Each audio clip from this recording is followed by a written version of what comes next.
আসসালামু আলাইকুম ওয়া রাহমাতুল্লাহি ওয়া বারাকাতুহু। আলহামদুলিল্লাহি রাব্বিল আলামিন ওয়াসসালাতু ওয়াসসালামু আলা সাইয়্যিদিল মুরসালিন আম্মা বা'দু ফাআউযু বিল্লাহি মিনাশ শাইতানির রাজীম বিসমিল্লাহির রহমানির রহিম।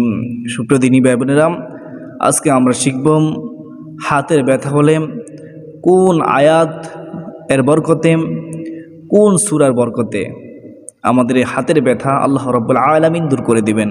আমরা খুব সহজে শিখব ইনশাআল্লাহ। আল্লাহ তাআলা আপনাদেরকে মনোযোগ সহকারে শোনার, বুঝার এবং আমল করার তৌফিক দান করুন, আল্লাহুম্মা আমিন। সুপ্রদিনী ভাই বোনেরা, আমরা সকলেই সূরাটা পারি। এই কোরআন কারীমের সর্বপ্রথম যে সূরা, সূরাতুল ফাতিহা। সূরাতুল ফাতিহা হচ্ছে উম্মুল কোরআন, অর্থাৎ কোরআনের মা। সূরাতুল ফাতিহা হচ্ছে সমস্ত রোগের শেফা, অর্থাৎ সূরাতুল ফাতিহার বরকতে ওসিলায় আল্লাহ রাব্বুল আলামিন সমস্ত রোগ নিরাময় করে দেয়। এতটা মর্যাদাপূর্ণ সূরা, এতটা ফজিলতপূর্ণ সূরা, এতটা বরকতপূর্ণ সূরা, যে সূরা সম্পর্কে আমার আপনার নবী রাহমাতুল আলামিন বলেন যে সূরা ফাতিহা মতো তাওরাত, জাবুর, ইনজিল, কোরআন আর কোথাও নাজিল হয় নাই। দলিল তিরমিজি শরীফ 2875 নং হাদিস, মেশকাত শরীফ 2142 নং হাদিসের মধ্যে রাসূল সাল্লাল্লাহু আলাইহি সাল্লাম বলেছেন, এত ফজিলতপূর্ণ সূরা, এত গুরুত্বপূর্ণ সূরা সূরাতুল ফাতিহা। এই সূরাতুল ফাতিহা হচ্ছে সমস্ত রোগ নিরাময়কারী, রোগের শেফা। সুনানে দারামি 3413 নং হাদিসের মধ্যে রাসূল সাল্লাল্লাহু আলাইহি সাল্লাম বলেছেন। আরও একটা হাদিস শরীফে রয়েছে মেশকাত 2170 নং হাদিস। আরও বিভিন্ন রকমভাবে বিভিন্ন হাদিসের মধ্যে এই সূরাতুল ফাতিহা সম্পর্কে, ফজিলত সম্পর্কে বর্ণিত রয়েছে। আমি দুইটা হাদিসের রেফারেন্স দিয়েছি। সুপ্রদিনী ভাই বোনেরা, দেখেন, তাহলে আমরা যখন আমাদের হাতের ব্যথা হবে তখন আমরা কি করব? আমরা আমাদের হাতের ব্যথা দূর করার জন্য আমরা আল্লাহ তাআলার কাছে সাহায্য চাইব। এরপর আমরা আমলটি করব। কেউ আমলটি করবেন? আমরা প্রথমে অজু করব। অজু করার পর আমরা 2 রাকাত নামাজ আদায় করব।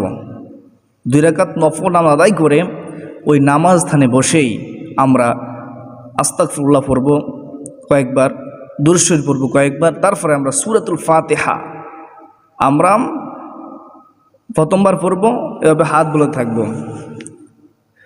আউযু বিল্লাহি বিসমিল্লাহ সহকারে পড়বেন। পড়ার পর একবার হওয়ার পর হাতের মধ্যে ফু দিয়ে আপনার হাতের উপরে মেসেজ করবেন। এভাবে একটু এভাবে মেসেজ করে নেবেন। দ্বিতীয়বার পড়বেন, আবার ফু দিয়ে আবার মেসেজ করে নেবেন। তৃতীয়বার পড়বেন, আবার ফু দিয়ে এভাবে মেসেজ করে নেবেন। সূরাতুল ফাতিহা আলহামদুলিল্লাহি রাব্বিল আলামিন মনোযোগ সহকারে সহিষ্ণু পড়ে তারপর আপনি আমলটি করবেন। সর্বশেষ যখন আপনার 7 বার পড়া শেষ হয়ে যাবে তখন আপনি পড়বেন, আবার কয়েকবার দুরূদ শরীফ পড়ে আপনি আবার হাতের মধ্যে ফু দিয়ে আবার হাতের উপরে মর্দন করে নেবেন। হাতটা এভাবে মেসেজ করবেন।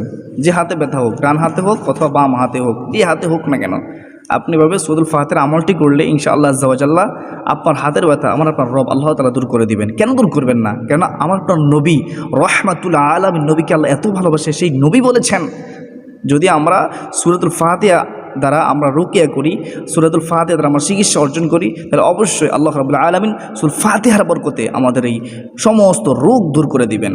এটা তো একটা রোগ, যন্ত্রণা, যার হাতের ব্যথা কোনো না কোনো কারণে হাতের ব্যথা হয়ে থাকে। এই হাতের ব্যথা খুব সহজে দূর হয়ে যাবে। আল্লাহ রাব্বুল আলামিন আমাদের সকলকে হাতের ব্যথা দূর করার জন্য এই পবিত্র কোরআন কারীমের মধ্যে সর্বপ্রথম যে সূরা, সূরাতুল ফাতিহা, যে সূরা হচ্ছে সমস্ত রোগের শেফা, যে সূরা হচ্ছে উম্মুল কোরআন, যে সূরা তাওরাত, জাবুর, ইনজিল, কোরআন কোথাও আর নাজিল হয়নি, এত ফজিলতপূর্ণ সূরা দ্বারা আমরা যেন আমাদের রোগের শেফা অর্জন করতে পারি, আমাদের আমলটি সহিষ্ণু করতে পারি। আল্লাহ তাআলা আমাদের তৌফিক দান করুক। আল্লাহুম্মা আমিন। ওয়া মা আলাইনা ইল্লাল বালাগ। আসসালামু আলাইকুম ওয়া রাহমাতুল্লাহি ওয়া বারাকাতুহু।